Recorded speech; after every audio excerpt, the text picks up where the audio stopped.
Ни одна история не повторяется. Даже истории о путешествиях в одни и те же места. Истории о перенесенных одних и тех же эмоциях. Даже если мы были вместе, расскажем мы эту историю по-разному.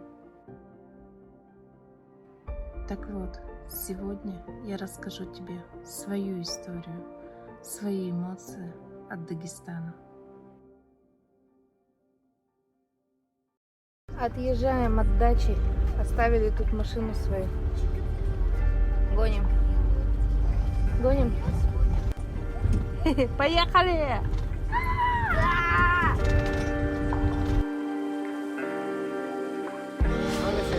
Мы въезжаем в Дагестан.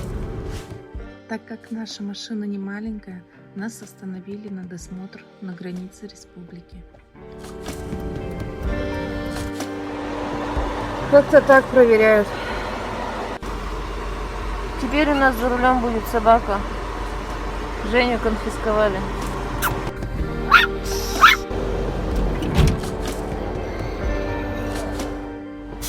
Нас пропустили. Ура! Я ухожу сначала, понять не могу, что его надо. Он бы форму потянет. Здорово. Че, кого? Как будто знакомый, да?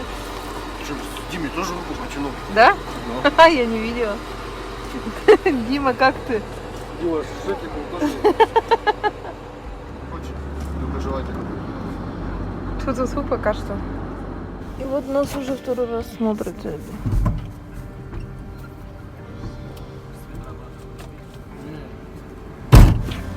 Жасик, иди сюда. Что он спросил, есть нет? Оружие, автомат.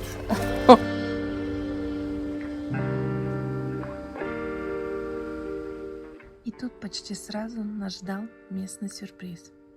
Найди 100 отличий называется. Газпромнефть. И Газпромнефть. Прикол. Вообще, как оказалось, в Дагестане таких поддельных заправок огромное количество. Адекватных объяснений этому в сети я не нашла, но по одной из версий это наличие собственной нефти в республике. Заправившись, мы выдвинулись посмотреть первым делом Каспийское море. Возможно, придется сейчас обратно ехать. Ой, берег-то какой грязный. Это, конечно, пипец, товарищи. Смотрите, какая грязь. Просто жесть. Все только не валяется. Кошмар.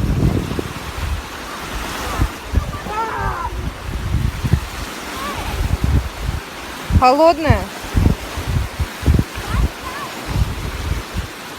После неудачной попытки найти пляж для стоянки, мы приняли решение проехать весь Дагестан до турбазы, где стояли наши уральские товарищи, и уже там встать у моря. Короче говоря, посильнее присмотревшись, мы решили, что надо переезжать, но это как бы и так понятно. Дело в том, что здесь, оказывается, идут каналы, которые заполняются при приливе или при дождях, я не знаю. Тихо! Еще здесь много-много рачков мелких. В общем, дабы избежать затопления и съедения рачками Вики, нам придется ехать дальше. Все замечательно. Жуся очень завораживает вот это вот море, которое белые валанчики бегают. Он даже на них погавкала.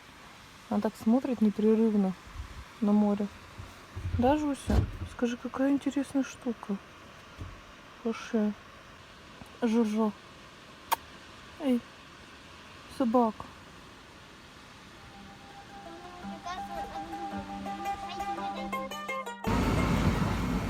Едем и смотрим, что почти у всех сделано из блоков забора. Проезжая местные окрестности, сразу чувствуется местный колорит. Все вперемешку. Большие многоэтажки рядом с частными домами. Тут же заправки, стоящие рядом с мечетями. А мусора-то мусора. Полные баки. И все это чередуется с красивыми природными пейзажами. которые прерывают стройки с огромными кучами строительного мусора. Короче, мы доехали до вот этой штуки. Тут у нас стоят наши товарищи с Урала. Сказали налево и до упора, но там будет видно, сказали. Вот. По этой дорожке едете, Налево и до упора. налево, а потом направо и там пропили. Пропили. Ну вот, сейчас встанем рядом с ними. Наконец-то у моря.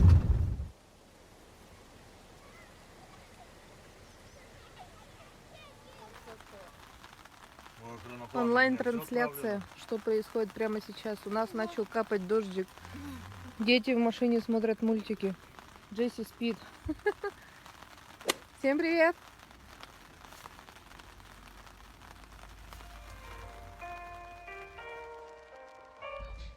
Отдохнув от поездки и отоспавшись, мы наконец-то проснулись на берегу Каспийского моря.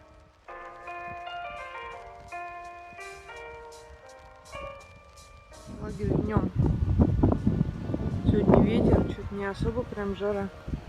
Но детей это не останавливает особо, особенно Вику. До моря, конечно, тут топать. И топать. Не пойдешь? И вот такой пляж. Не сказала бы, что очень чисто. Там Вика, как всегда, уже купается. Но песочек такой хороший.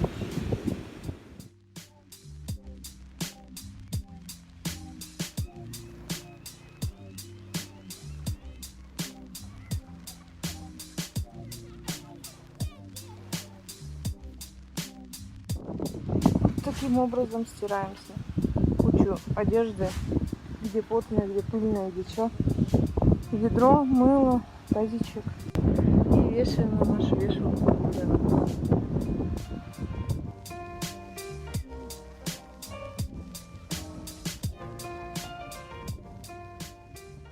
Тут, короче, даже чипсы. Подделка Лейс. Олимпия какая-то. Вот издалека даже не можно не понять. А мы хоть Лейс взяли? А я откуда А знаю? тут тоже поди Олимпию взяли.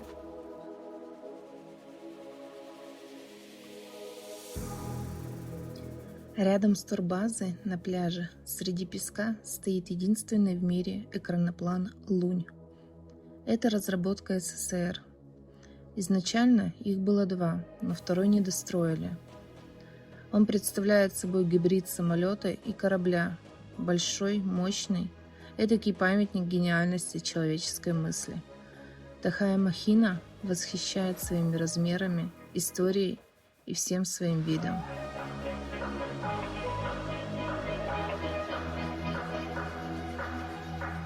Сзади тоже окно, как на кораблях.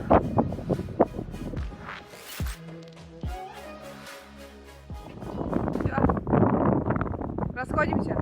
Вика у нас нашла вот такой вот камушек. Еще такие Прикольно. штуки какие-то. Господи, Вика, это мусорка. А я вот такую фиготень. Я не знаю зачем, Мам, подожди. но зачем-то я ее несу с собой. Туалеты в этом кемпинге.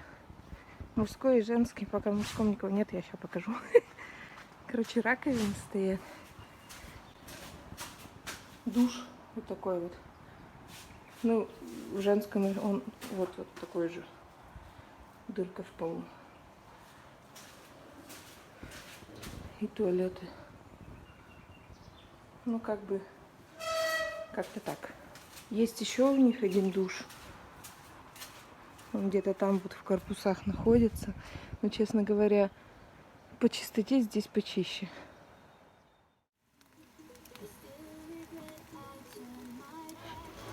И я вообще не шеф-повар. Короче, у меня яйца с колбасой какие-то даже на вид несъедобные. Но я думаю, что вкусные. Сейчас будем завтракать. Мы выехали из кемпинга и прямо сразу за ним свернули к морю. Ну, потому что у нас уже сутки закончились. А вторые за косарь что-то, ну, неохота брать уже. Да и, возможно, мы дальше сегодня двинем. Так что завтрак скоро будет готов. Вот такой недоаппетит. Да, Дмитрий? Шо?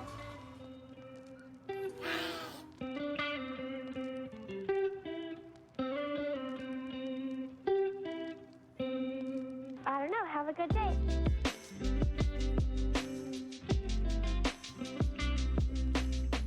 Красивый вид Каспийского моря разбавлял мусор на пляже, которого, мягко говоря, было много. Очень жаль, что люди не ценят красоту природы.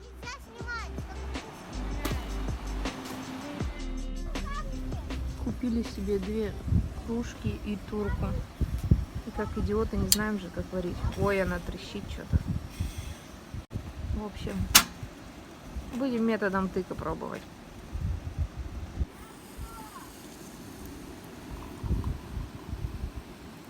Ты решил все вылить? Вместе с осадком? Целая? Или Что-то это трещина? Серьезно? Обалдеть. Короче, он у нас треснул при первом же нагреве. Хотя нам сказали, что на газу можно. Завтра придется ехать. Менять сегодня уже не поедем. у нас опять барбоскает. Но Кто там где-то? у нас там собака ходит. Пацан. Успокойся. Кавалер пришел.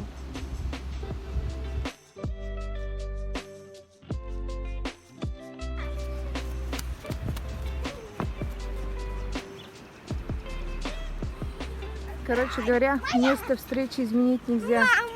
Случайно на пляж приехали. Тоже с Урала.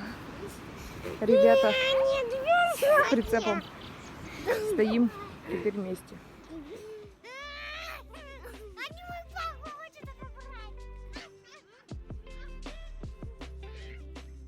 Ребята оказались очень душевной компанией, с которой мы весело провели вечер.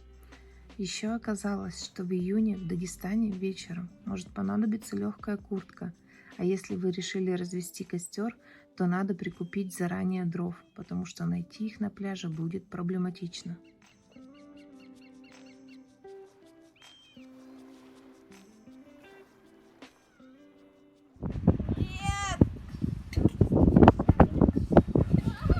Все, обратно без детей поедем.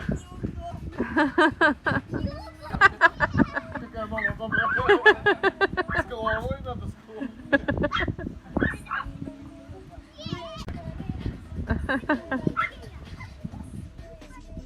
Место хорошее, красивый пейзаж, но если вы боитесь коров, которые тоже приходят на пляж погреться на солнышке, и вас смущает мутная вода от впадающей в море реки, то оно не для вас. Наших детей мутная вода не особо смущала, и они еще долго в ней барахтались. Заехали, поменяли. Поменяли без проблем. Точно такая же, только чуть-чуть поменьше. Стали в поселке Инчхе. Очень прикольный пляж. Он песочно-ракушечный. На удивление он чистый. И до моря здесь близко. Море не мутное, в отличие от того, где мы стояли. Море хорошее. Вкусный арбузик? Вкусно? Моё!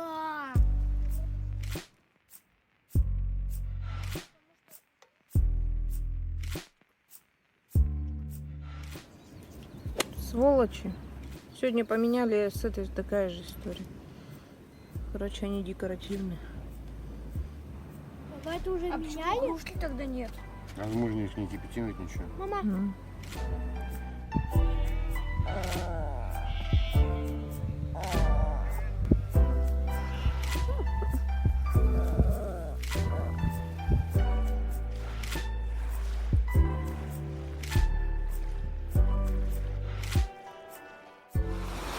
Оказывается, здесь есть чистые пляжи, не мутное море. Я думала, здесь вообще уже везде так. Иди давай купайся. почему я буду слушать и все снимаю? Ну потому что Дима не хочет. хочет сниматься, кого мне сейчас снимать? Ты что делаешь?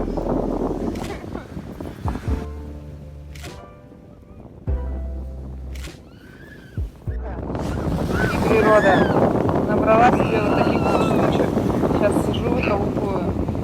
Ковика купается.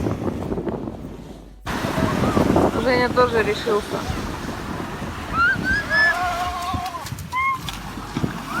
Да, Джуси!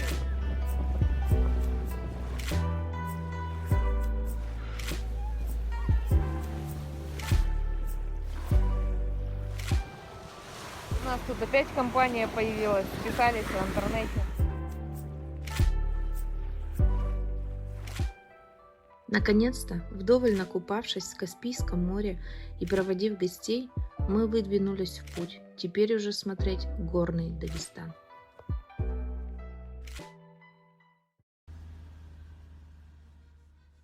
Правда, перед этим мы не могли не заехать в Дербент, в его знаменитую крепость Нарын-Кала, в переводе «Солнечная крепость».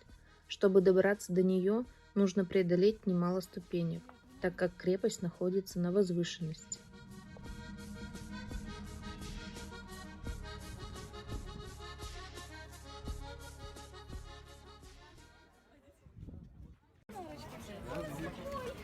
Не бойся, не бойся, не бойся. Можно поговорить? Она трусит. Главная достопримечательность. Да. Спица испугались.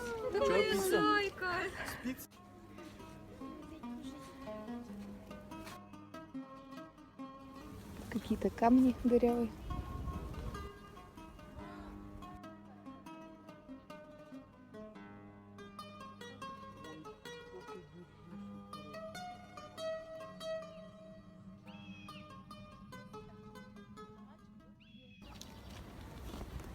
Вы тоже захочете мороженое.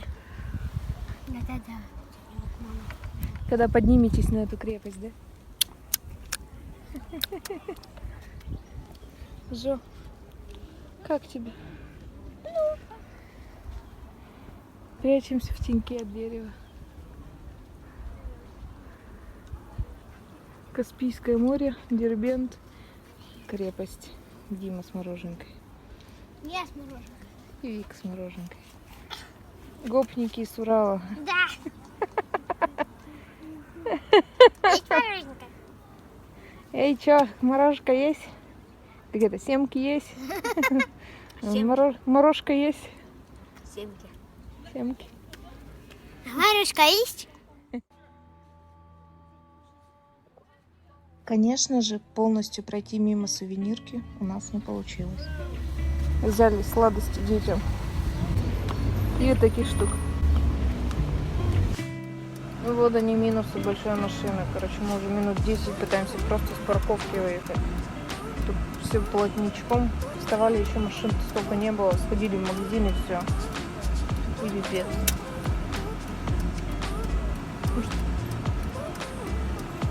О, походу нам кто-то подмог. Да? Нет, окошко.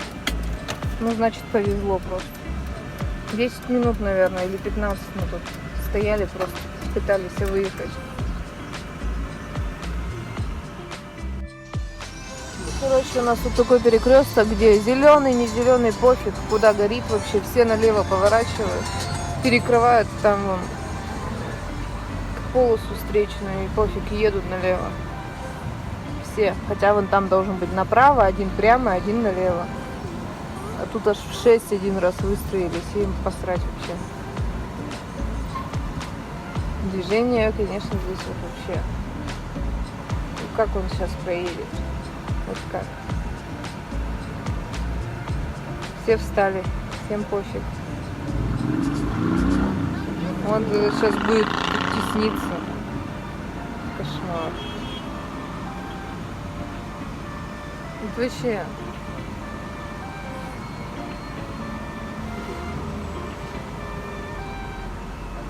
Слово правила здесь они не знают, видимо. Ну, тоже лезет. Что я, потому что... Да, машина красная. Но На красный едет, и по встречке, и вообще он что попало. Кошмар. Вот это автостанция. Пипец, а не автостанция. Сейчас у нас будет бибикать. Дороги здесь, как и по всей России, впрочем, оставляют желать лучшего. Короче, тут у нас дорога кончилась случайно. Где-то они все в выбоинах, где-то покрытия совсем нет. Тут он тоже, видишь. Поставили. Не подъезжайте ближе. Опасно для здоровья. Но справедливости ради скажу, что их активно пытаются строить. Стройка дороги. Там вот забрался высоко-высоко экскаватор. Как он там держится, вообще непонятно. Жесть такая. Ну, смотри, окно экскаватора, как висит. Смотрите, где высоко экскаватор, куда забрался. Мы с нашим навигатором опять куда-то лезем, непонятно куда. Пипец так-то. Чисто улица для нас. И при всем желании никто не проедет. А вот это что, главное, по-нормальному могла нас провести? Серьезно? Нет, не могла. Смотри, какая улица широкая.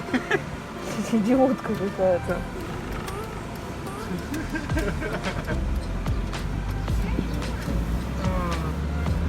Это просто капец, товарищ. Я думаю, серьезно, туристическое такое. Стандартный для нашего окрестности.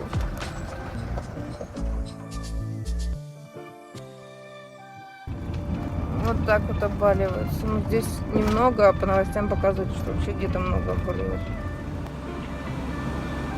Встал, нифига не боится. Заезжаем в крепость 7 братьев и 1 сестры.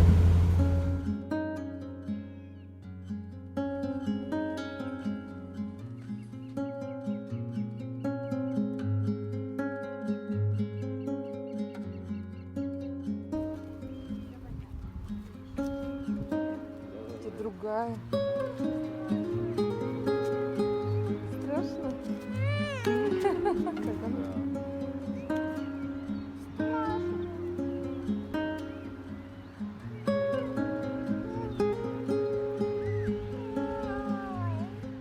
Название произошло от легенды. Если вкратце, то она о предательстве сестры, которая сражалась вместе с братьями, но влюбившись в врага и поверив, что он сохранит братьям жизнь, испортила оружие. Из 7 братьев остались живых только 2. Когда братья узнали о предательстве, они забили ее камнями. Как крепость смотреть там немного, но есть небольшой краеведческий музей, посвященный обычаям и быту народов гор.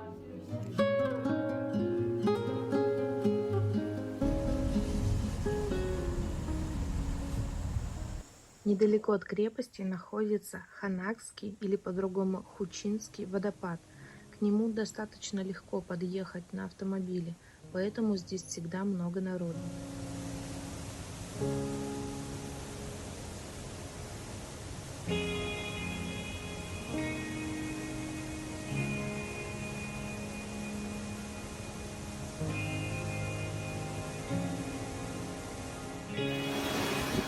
Нельзя снимать, нельзя.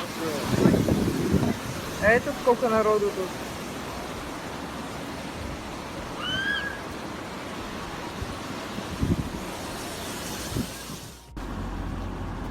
Вот из этой речки получается тот водопад.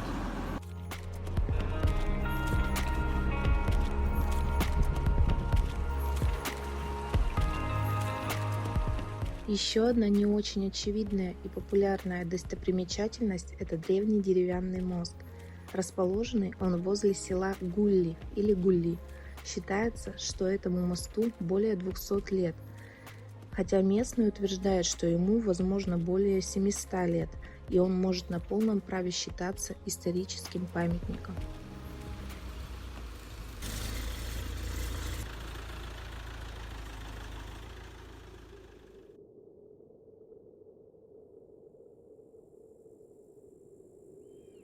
Но если не брать в расчет достопримечательности, то с огромной уверенностью могу сказать, что вам понравятся дагестанские горные пейзажи. На протяжении всего пути меня одолевали чувства восторга и трепета. Хотелось снимать как можно больше. Тут я поняла, что гор я раньше и не видела. То были не горы. Такая красивая природа заставляет прислушиваться тебя к своему внутреннему голосу. Хочется остановиться и впитывать все это великолепие, что окружает тебя вокруг. Хочется вслушиваться в каждый звук этой могущественной природы и просто жить. Вообще.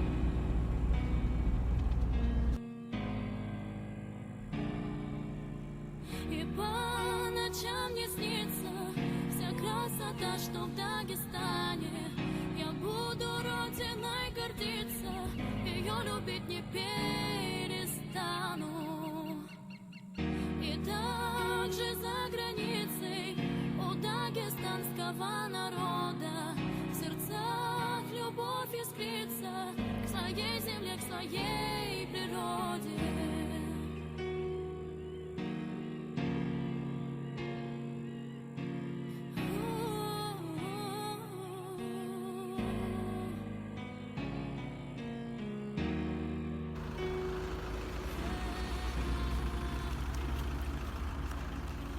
Как тебе горы? Красиво, но еще нельзя снимать.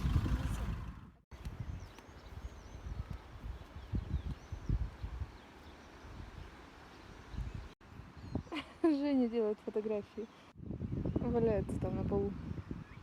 Ну, красота. Вообще. Но вся эта красота убивается вот таким вот свинством.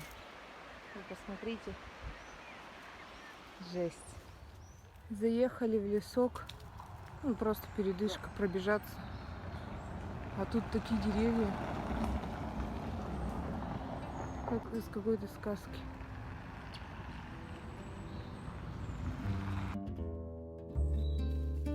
Вика, тут дерево прикольное. О, Вика.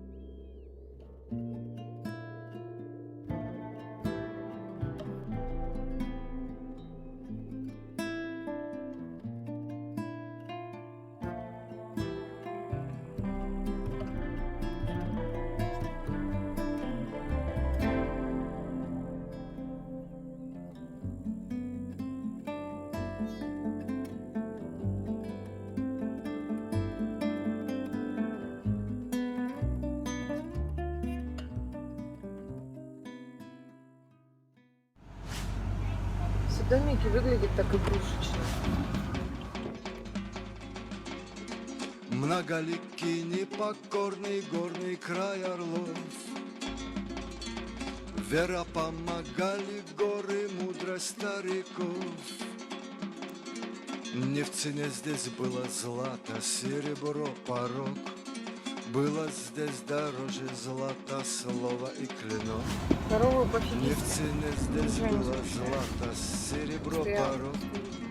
Было здесь дороже злата, слово и клинок. Здесь не знали слова зависть, презирали страх. Бранным словом не ругались, не держали зла. Гостя встретить не боялись, лезть и вопреки. Злость на людях не срывали, все были кунаки. Полей. Барашек. А этим пофиг, они кормятся. Никогда.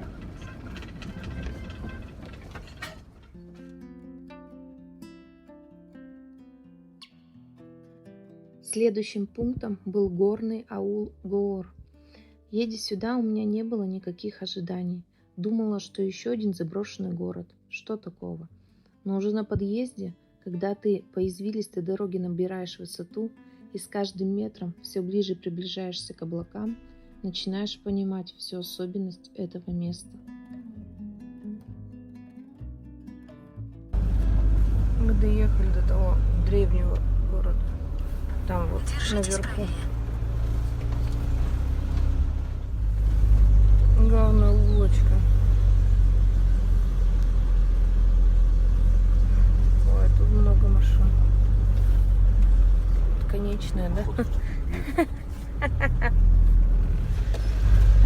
Умеем же мы залезть. Сейчас только вперед. Надеюсь, там найдется место для разворота где-нибудь. То есть, значит, мы все правильно ехали. Ну, а возможно, вот там дорога.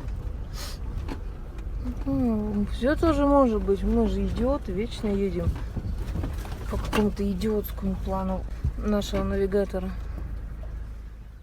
Там вон город древний. Из камней все сделано. Ну вот и встали.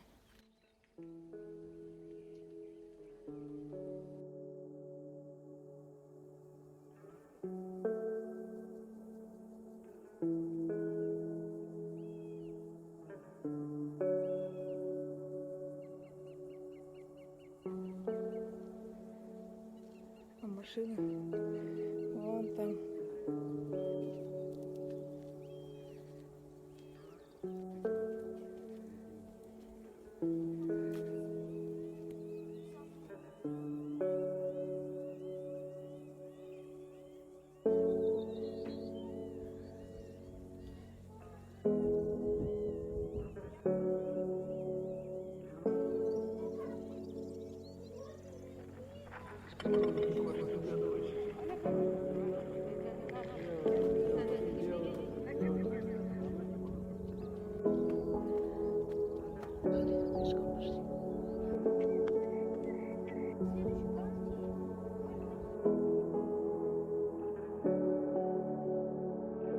Ну а когда мы добрались до самого обрыва, то обомлели. Вдали были заснеженные шапки гор. Там же где-то виднелась Грузия. Здесь, стоя на краю, начинаешь понимать, насколько ты мал, и насколько твои тревоги несущественны. И внутри сразу становится спокойнее.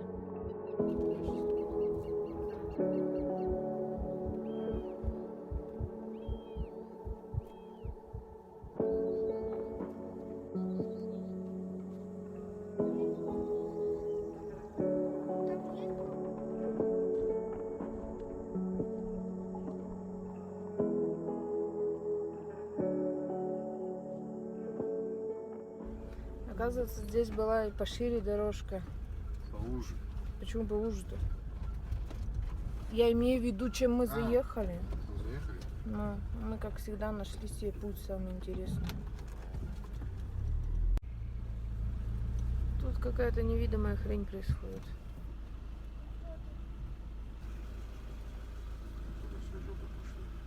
Ну, что, видимо, там по-другому уже никак. Надо где-то бросать и топать, видимо, самим. Чувствую, там народа. В общем, кинули машину непонятно где. Непонятно, сколько нам надо туда еще идти, потому что там начали сдавать задом. Дальше уже не пройти. А Жо уже исследует территорию. Салтинский водопад – это единственный подземный водопад в Дагестане. Чтобы добраться и посмотреть на сие чудо, нужно пройти по ручью в ущелье. На входе можно взять за деньги сапоги. Ну, можно и так, если не боитесь холодной воды. Теплое становится. Это у тебя ноги уже привыкают, а не теплое становится.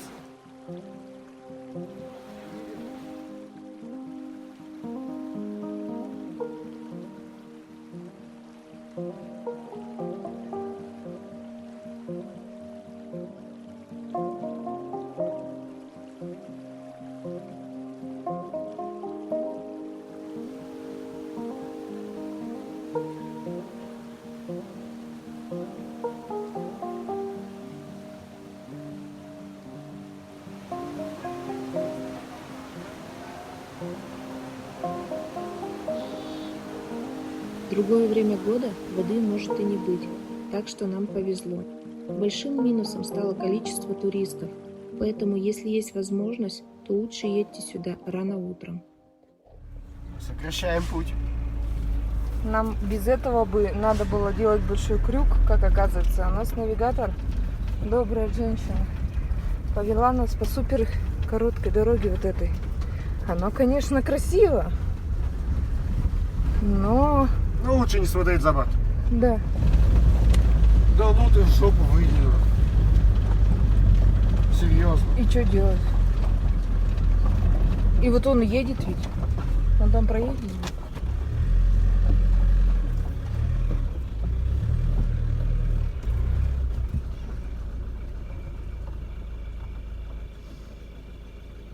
Божечки.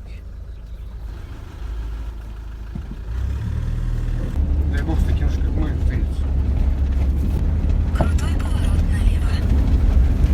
А мы можем еще развернуться. Прямо 4 километра. Что-то я не уверена, что нам туда надо.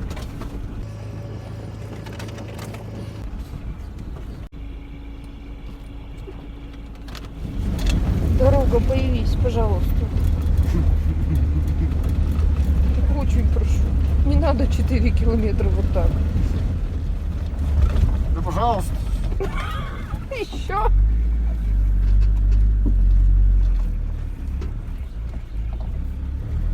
Чувак, мы даже, я вообще... Он прям скачет.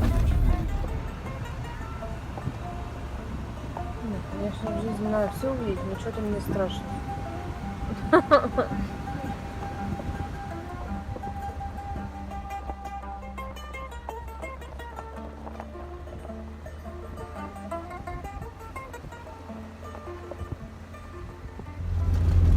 Там газ тянут. Как вы, люди, это делаете?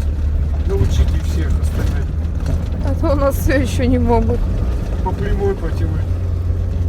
Для них эта миссия не выполнима.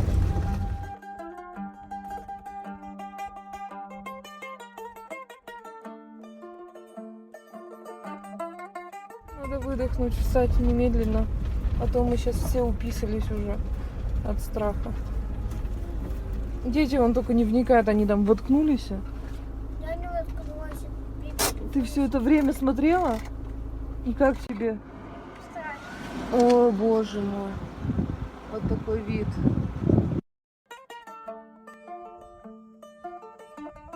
Дорога была жутко страшной и, на мой взгляд, совершенно небезопасной, но также она была и жутко красивой, как и вид сверху. Круто.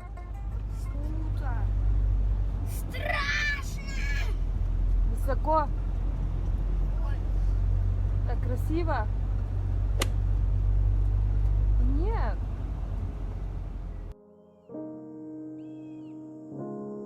И чем глубже мы заезжали в горный Дагестан, тем сногсшибательнее виды мы наблюдали. Старинные полуразрушенные домики, сложенные из камней, как будто из лего, на краю обрывов, смотрящие на долины вершины гор в облаках. Казалось, что ты видишь фильм, что такое не бывает на самом деле. Ой, цивилизация. Много цивилизаций.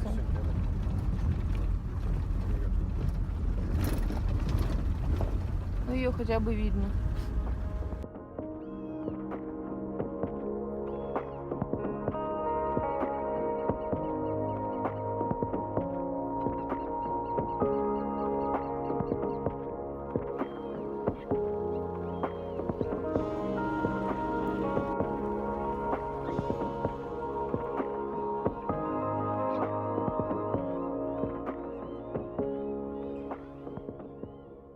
Нашли местечко для ночевки.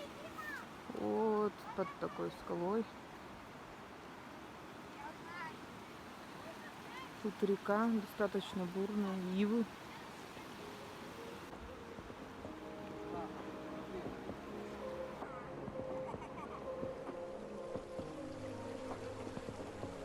Вот так вот эта гора выглядит с утра.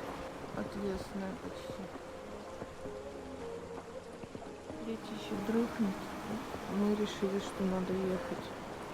Ну, точнее, вон тот товарищ решил. А вот река, она достаточно бурная, но пипец какая мутная вода, грязная, наверное. Вообще, после дня по серпантинам мы оба плохо спали. Всю ночь, что я, что наш водитель-муж, падали с обрывов. И проснувшись, я поняла, почему дагестанцы так гоняют. Ведь когда спустишься с таких гор, уже ничего не страшно.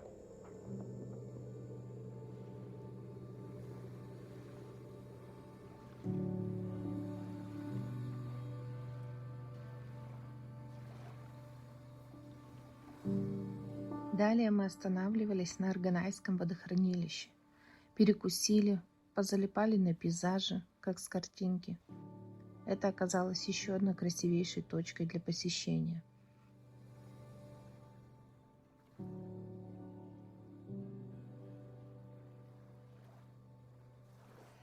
Едем на каньон?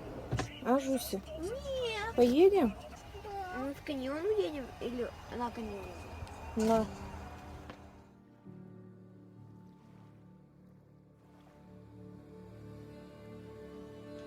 Мы сейчас в туннеле будем ехать. Прикиньте. Где-то в скале, внутри скалы будем ехать. И... 2. 1.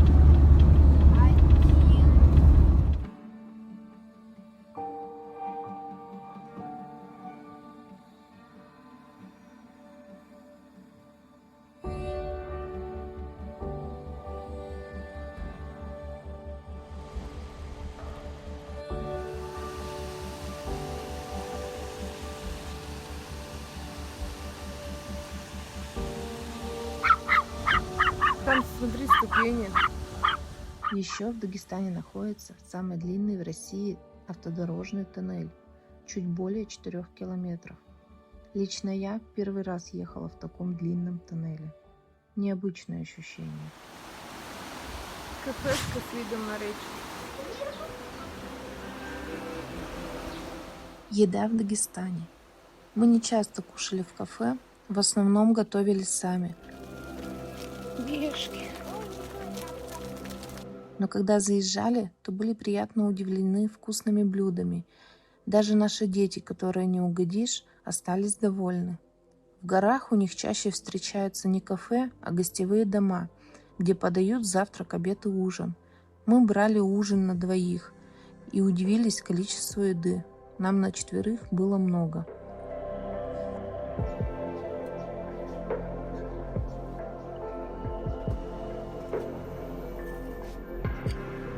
Суп с чечевицей.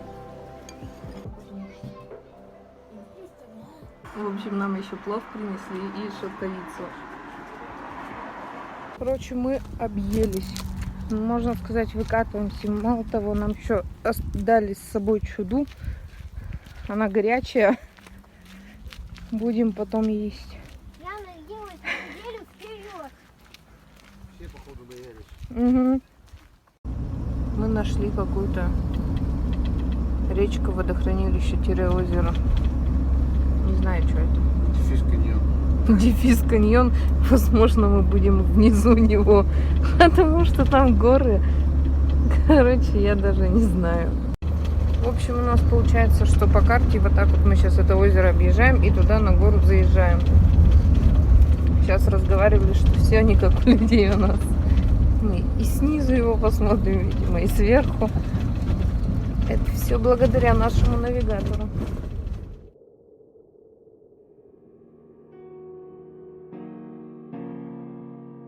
Навигатор вел сюда, да?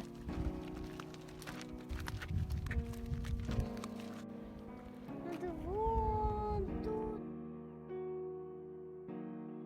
Такая высокая, что аж не видно. Что там внизу? Кто высоко? Смотровая площадка каньона представляет собой скалистый обрыв, без всяких ограждений. Но находились смельчаки, которые вставали на самый край, что я, кстати, не одобряю. А так, в целом, очень красивое зрелище. Советую к посещению. Женя предлагает вот туда ехать. А я предлагаю тут остаться. Тут и озеро, видать, и горы чуть-чуть. Короче, спуститься, еще спустимся, а подняться в ушах. Вот я тебе говорю, не надо. Потому что, ну там кучки большие. Слава богу. В общем, стали вот с таким вот видом. Не полезли туда, слава богу. Ночам не снится вся красота, что в Дагестане. Я буду родиной гордиться, ее любить не перестану. И также за границей у дагестанского народа в сердцах любовь искрится к своей земле, к своей природе. Жу. Как дела? Хорошо?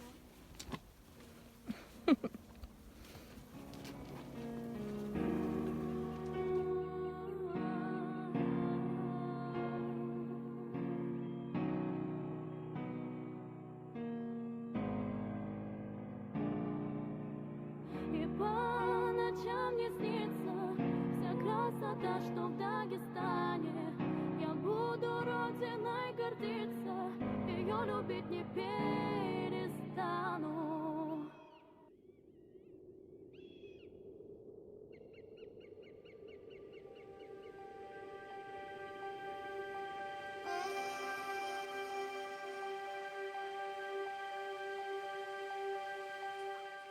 Дагестан, думаю, на всю жизнь останется в моем сердце. Начиная от теплых волн Каспийского моря, старинных и богатых легендами замков, горных водопадов,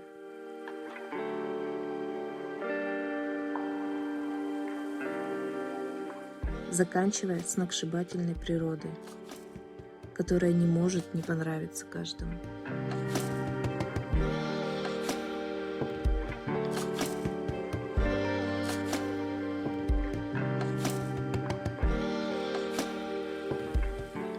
Горные селения – это вообще отдельный вид искусства. Все эти древние села, дома которых забрались под самые облака, поражают своей все еще крепкой кладкой, серпантины, которые красивы до мурашек.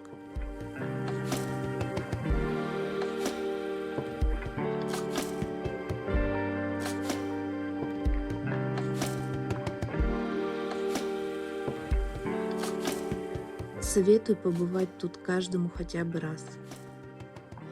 Здесь для каждого найдется что-то, что западет глубоко в душу.